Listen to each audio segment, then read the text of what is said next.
কড়াতে তেল গরম হয়ে গেছে, সর্ষের তেল। এতে আমি একটু কালো জিরে ফোড়ন দিলাম, একটা শুকনো লঙ্কা দিলাম, এতে আলু দিলাম, চিংড়ি মাছকে বেছে নুন মাখিয়ে রেখেছিলাম সেটা দিয়ে দিলাম।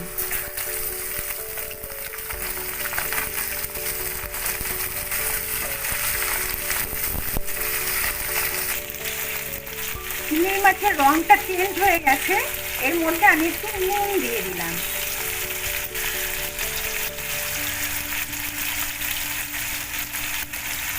জলে গুঁড়ো হলুদ আর কাশ্মীরি লঙ্কার গুঁড়ো গুলে রেখেছিলাম সেটা দিয়ে দিলাম।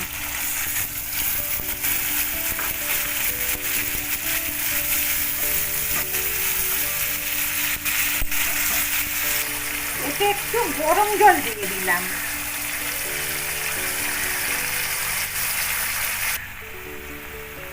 স্বাদ মতো দুটো কাঁচা লঙ্কা দিয়ে দিলাম। আঁচটা কমিয়ে এটা চাপা দিয়ে দিলাম।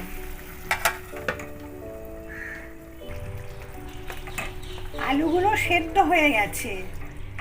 এবারে আমি এর মধ্যে শুকনো খোলায় সাদা তিলকে ভেজে বেটে নিয়েছি, সেইটা আমি এর মধ্যে দিয়ে দিলাম।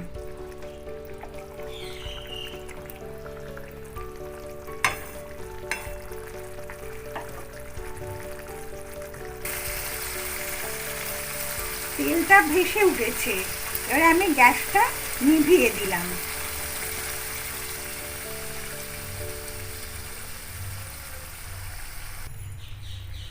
আলু চিংড়ির রেসিপিটা রেডি হয়ে গেল। আপনারা গরম ভাতের সাথে প্লিজ ট্রাই করবেন, আমার পাশে থাকবেন। নমস্কার।